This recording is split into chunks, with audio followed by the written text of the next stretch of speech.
A man that I believe it's been 2 years since he's graced these airwaves, originally with me and Joey in our first season. Ba-bang! It is Dan Koob, one of my favorites, now from Sportstown. Dan, how we doing, man?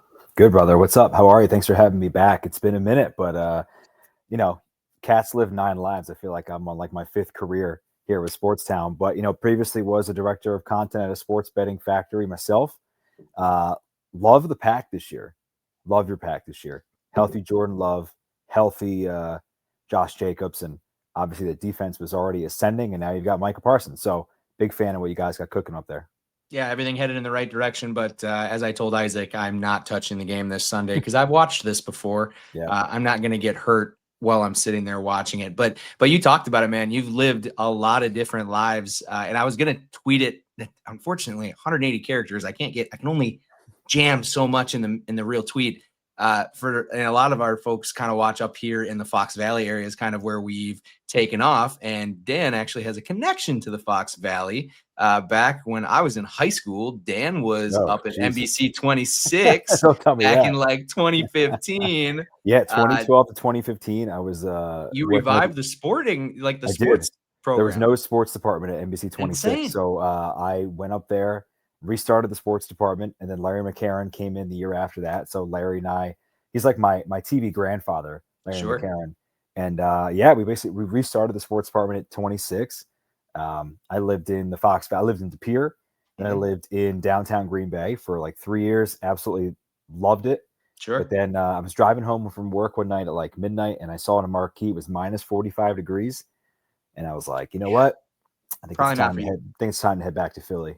So that's what we did. But having said that, I love Green Bay. I love the area. And I will tell you, we are trying very hard to take Sportstown, the search for America's best sports city, on the road to a Packers game. I'll tell you right now, like we've already talked to the NFL. We've already talked to the city. Wheels are in motion. That's for sure. Well, if you need somebody that can hook you up with tickets, I do know a guy that has almost 10 tickets per home game. So I could definitely help you out with that if needed.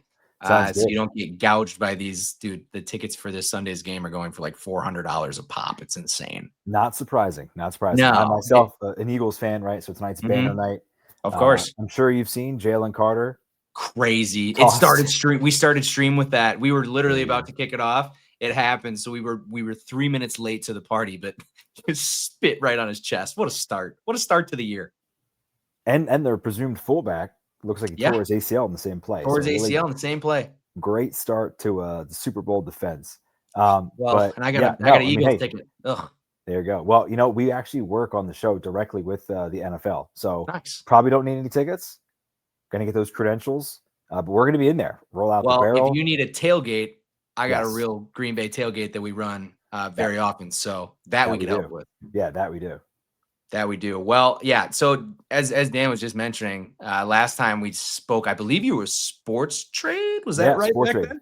Sport Trade back then. They're now in 5 states. Wisconsin, obviously, not one of them. Still trying, I'm sure. But Wisconsin legislation makes nothing easy. But now Dan has gone to, in my opinion, a much more entertaining route. Sportstown. Talk about Sportstown. This has been. It was one of those things that there were teasers galore. I waited, just pins and needles for this thing to drop. And you guys dropped a Netflix production style sports show with what, 4 guys? Yeah, that's it. That's insane. Talk more about Sportstown, how that started, who you're working with, and more about it. Yeah, and I appreciate the time, man. Sportstown is truly the search for America's best sports city, bar none. So it's a travel sports show that's made with myself and 3 of my friends from college. We've had this idea since we were at Temple. I'm going to date myself here. Back in 2011, 2010, we've always had this idea, and we just didn't have the time or the resources or, frankly, the experience to make something that was Netflix quality. And then I was laid off at Sport Trade in November of 2023 and decided, you know what, like we've always believed in this idea. The 4 of us, myself, Patrick, Rudy, and Rob. 2 of them own a production company in South Philly. They make national television commercials for CertaPro, for Crayola. So these guys have all the credentials in the world. They've been nominated for like 25 Emmys. It shows. They're just good friends of mine. It shows. Good. Yeah, it's pretty incredible. So check it out. I can drop I'll put in the. I don't know if I have access to the chat, But if you want to you do put, private chat, drop it in there, and I can put it at the. I can post sure. it. So it's just sportstownshow.com. Yeah, and basically, and it's free. It's just on YouTube.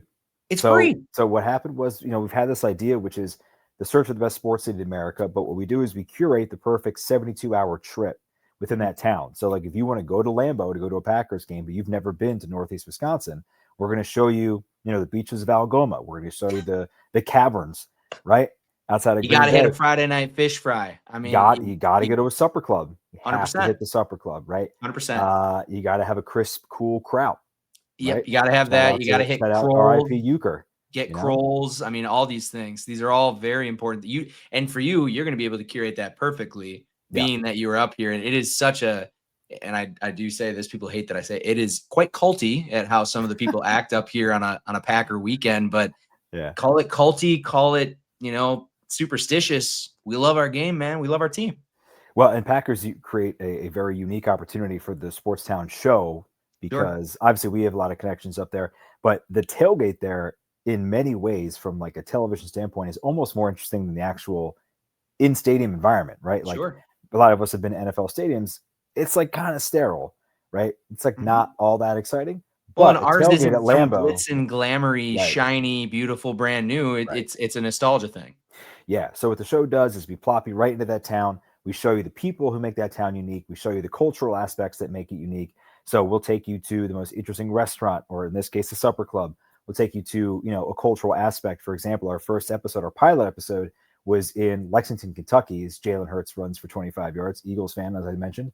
I was gonna say, our first episode, I was wondering how quickly our delay was. So our first episode was in Lexington, Kentucky. I used to live in Louisville, covered the University of Kentucky when I was a reporter. I mentioned like 5 lifetimes ago. And we went to them in Duke, and we said, give us credentials. We'll shoot the show. And all we have to do is just shoot the in-game atmosphere. We don't want anybody on the turf or the field or the court or anything, because we don't want to pay licensing fees because they're too expensive. Right. So give us an opportunity to shoot this, and we'll see what happens. And Duke said, call us when Netflix picks you up. And Kentucky said, let's do it. Like, bring your crew. Let's go. That doesn't sound like Duke. No, not at all. Right. So we will never go to Duke. But we went and shot it in Kentucky, released that first episode of March, did 50,000 views, a show made by 4 dudes who were just trying it. Right. So that has led to a fairly large announcement we're going to make in the next 2 weeks about a sponsor that we are super excited about. That's going to extend our runway several more episodes. But tomorrow we have our second episode dropping, and it is with the hottest baseball team in the world. And that is the Savannah Bananas. They opened their doors to us. They saw the first episode and they were like, would you guys want to come down and do something with us? The answer is absolutely. So we went down there in late July and shot an episode with the Bananas. Jalen Hurts, second tutty. I got fantasy, baby. So we went down there late July, shot a full episode with the Savannah Bananas. And if you follow them on social, you'll see all these places, even like 60 Minutes are like, we're going to take you behind the scenes with the Savannah Bananas. And they basically just do an interview with Jesse Cole, the owner, on the side of the field. That's all I've ever seen is Jesse just saying the most cookie cutter. And I know Jesse, if it was up to him, he would go completely off the rails and talk about anything. But for a business standpoint, I'm sure they're giving him only 30 seconds. It's like, come on, man. So this is 27 minutes. I just watched the final cut. 27 minutes. We go so deep inside the Bananas. We're in the locker rooms. We're on the field with them. We're micing people up. It's going to be something you've never seen anything like this with the Savannah Bananas. It's so deep that you're going to need toothbrush, or maybe amazing tagline, by the way. Thank you. Yeah, appreciate that. I wrote that when I should have been working my other job. So, but yeah, noon tomorrow. We're going to do sort of a live watch at Sportstown Show, YouTube / Sportstown Show, sportstownshow.com is where you can find all of our information. But yeah, it's an amazing show. We really truly like to highlight some of the places that if you're watching nationally, you probably otherwise would have never considered going to, but you watch it and you say, well, I didn't realize there was that much to do in Green Bay, Wisconsin, or Savannah, Georgia. Or Savannah's a really good example because, honestly, you think Savannah, my parents have vacationed to Savannah. There's some good golf in Hilton Head down the road, and there's not much and then all of a sudden I watch it. The food is the big thing that gets me. I watch it and just sit there, wait for you guys to go to a restaurant. So that's kind of my thing. But no, you well, guys you're gonna did like this one. perfect. We get our hands nice and dirty. We make a pot Nice. roast as a traditional Love Irish that. pub. Something I didn't even realize. The Irish community in Savannah is humongous. My people Your hang in Savannah. Your people. My people hang in Savannah. Took the Unbelievable. boat. They took the boat straight to Georgia. I Georgia.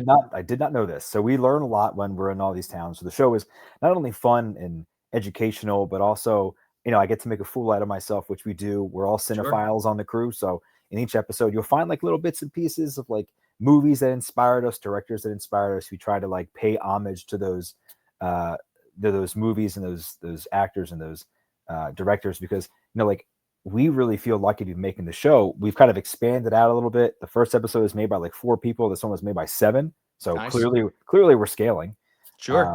But you're going to find a lot of homages in this episode that are a lot of fun, but you're also going to see so much Bananas content that it's really good. It's my favorite thing that I have done in my career, having watched it. And it's just, we're really lucky that the Bananas opened their doors to us and gave us as much access as they did, because when you work with the NFL, the NCAA, you're lucky to get into the building. So the fact that the Bananas guidelines, they basically were like, you just can't play in the game on Friday or Saturday. Which like, I thought you were going to play in the game. I was watching on ESPN Plus, waiting for Dan Koob to check into the game. Can I tell you something? Can I be honest with you? Yeah, go ahead. I was a little disappointed. Of course, I was like, get the jersey on. I was like, throw me in right field. Like where do you put your worst player? 100%. Little League baseball, like right field. I was waiting for it, man. I was waiting for it. You look great in the jersey. The promo was terrific. Can I tell you that jersey? So if you haven't seen the promo, go to Sportstown Show on Instagram. Check out the promos. You'll see a lot of what I'm talking about. Yeah, you can find it all on my stuff too. I've been reposting them like crazy. We really appreciate it. But the gentleman whose jersey I wore in our announcement episode that we were partnering with them is a pitcher named Andy Archer from Hawaii. He's like 6'8", 270. I'm not a small person. That's a boy. But I felt very tiny in his clothing. I think that's one of the best things about the Bananas is these are guys that are very good at baseball. These dudes can shove, man. Do not get it twisted. Do not get it twisted at all. Most of these dudes either played high-level D1 baseball or they played, low A to A, double A minors. Sure. Right? Like these dudes are super talented. And if you watch them, it comes through pretty quickly. Like I don't know how many dudes can field a fly ball while spinning upside down. You know what I mean? Like the backflip catches and shit. No idea how that works. I don't know how many dudes can, play short or second and on a double play, flip it between their legs to first base on a rope to get a runner, So like, and that's the thing is the players are trying to get on base. It's not like it's a banana ball. So obviously banana ball is getting it's a very polarizing thing this whole summer. And I love that you guys are going to be able to shed a little bit of, I think, more personal light on it, because a lot of guys my age is the problem. They think it's corny. They think it's, it's TikTok guys our age, blah, blah, blah. When you really realize it. So like Jackson, one of their top guys. Kyle Jackson. Yep. Kyle Jackson. So I followed him on Instagram for a long time before he was even on the Bananas, before when he was playing ball. And like, you watch them kind of progress, and it's such a great opportunity for these guys to make money and still get to play baseball, still get to be entertaining. And you're not, playing for a minor league team. I've watched, content creators get cut. We watched the kid from Florida that got cut, or the Florida State kid that got cut because he was doing YouTube videos. This is like 10 years ago almost now. Right. But I mean, it's just never has been embraced, and the Bananas are doing it. And guess what? They're filling football stadiums. The MLB is having an attendance crisis, and these dudes are filling football stadiums. So you can say whatever the hell you want about the Bananas. They're doing something right. Maybe it's not for you, but they're doing something right. And we addressed this head on in the episode. I love that. Like we asked Jared Orton, who's the team president, was kind enough to talk with us for a long time. And we straight up were like, people think you're the Globetrotters of baseball. Sure. Tell me why you were not. And it's a great answer. And it's very simple that these dudes are actually out there playing. Sure. Right. Like it's a competitive league. Globetrotters and the Generals, they kind of know the score, right? Before they go out there. There's no, 50-foot 3-pointer in baseball. Like you got to throw strikes, right? And you got to hit them when they throw them. You got to hit it 350 feet to get it over the fence. These dudes are playing real baseball, and they're doing it with an athletic flair that, I think Major League Baseball could take a page out of their book, quite frankly. Yeah. So now, is it like a rock concert that like assaults your senses? Absolutely. They were in Philly 2 weeks after we shot the episode, and they were kind enough to have me out there. Nice. And I came home and I had to like sit and have a bourbon for like an hour and a half. I had to decompress. Nice. It's like it's a rock concert and a baseball game, and there's like shit going on in right field while the game's going on. It's like kind of crazy. But like they have found something that resonates with a demographic that's like 5 to 90, right? So like, kudos to them. They've been amazing, and they're great to work with. I mean, they literally told us a little inside baseball, but they basically were like, take anything you want, game footage, practice footage, anything on social. Take our logos, take our branding. Like, just don't make T-shirts and sell them. Yeah, right. They just don't want you to profit directly off their name, image, and likeness. They want you to promote it. Like it's cross promotion, and it's so many. And that's why, again, the guy that runs the show knows what he's doing. He's open to partnering with avenues that maybe you wouldn't have partnered with before, like a sports. I mean, how many minor league even teams would open that up to just anybody to come in and say, hey, we want full access, and for them to be looking out for avenues like this is great. I look at one that's local to me, the Wisconsin Timber Rattlers. Their number one motto is come for the fun, stay for the game. I mean, those teams in lower league, that's how the Timber Rattlers are the number one attendance team every single year. It's because they get it. Baseball's not as exciting. I love baseball. I played baseball forever. It was baseball and football. It just depended on what season it was. And I tell you, it's my favorite. It's very boring at its core. And they're doing whatever they can to speed it up with pitch clock and everything. Yeah. But what the Bananas are doing shouldn't be fought. It should be raised up. I think it's a really, really good thing for the sport. It's refreshing. So it's boring to play baseball. I played baseball until I was like 22. Yeah. Yeah, like it's boring. 100%. Like, it is what it is. Anyone that tells you it's not is just a liar, and they have their pride hurts. Yeah. But so check that out. Sportstown show. Sportstown is the name of the show. Again, it's going to drop tomorrow at noon. We're going to do a little bit of a live watch with folks. We'll be in the chat. We'll be talking to you guys, giving you some behind the scene looks on like how things were made and what's coming next. We've got a teaser at the end of the episode. That teases our third episode, which is coming hot and heavy right before the baseball playoffs. So despite the fact that we just kind of shit on baseball. Love that. You're telling me. Yeah. So despite the fact that we just kind of shit on baseball, our third episode is going to be about baseball. And I will tell you that this team's going to be in the playoffs, and they're hoping to make some noise. So we're really excited to have partnered with our first Major League Baseball. It was a huge part of making this episode, our third one after the Bananas. So we're just hoping to keep building, man. The whole thing is like a domino stack. Kentucky said yes. That opened the door to the Bananas, which opened the door to Major League Baseball, which is going to open the door to even more stuff for us. So we're just going to keep grinding. We're just going to try to keep making this thing that we love to make. And then, hopefully we'll look up and maybe you'll find the show on Netflix or Amazon Prime or something like that, after we're through this first sponsorship run. But, we're just kind of taking it day by day, yard by yard, and just kind of, to borrow a Mike McCarthy quote, stack success. There you go. To do. That's 100% right. When you guys are bootstrapping this thing, I mean, it's not like you guys got this crazy angel investor that gave you guys $100,000 and said, go make yourself a high production show. No, these are, unless you know somebody, like, I don't know how well the Twitch stream does, but like, if you want to, that's totally cool. I haven't got there yet. I'll let you know when my angel investors are hitting me up for TV shows. Yeah. And you'll see it. Like if you or anybody watching goes and watches it right now, you'll see like, you'll watch this and be like, there's no way 4 people made this. Sure. But, I mean, you watch the clips. Now you guys do a really good job. You guys do, you kind of mix the behind the scene clips with the actual production clips. So from the teaser, that's maybe hard to see exactly how good that production is. So if you haven't checked these guys out, I would highly recommend checking out their website, checking out their YouTube. It's just Sportstown. And I actually found out if you just Google Sportstown, or not Google, but you go on YouTube, guess what? You guys pop up right away. So I don't think you can ask for anything more than that, especially in the YouTube world. It's working well. So that's awesome, man. But yeah, anything before we talk a little NFL that you want to get off your chest? No, I think we're good. I don't want to beat a dead horse. Go check out the show and let us know what you think. Right on. Well,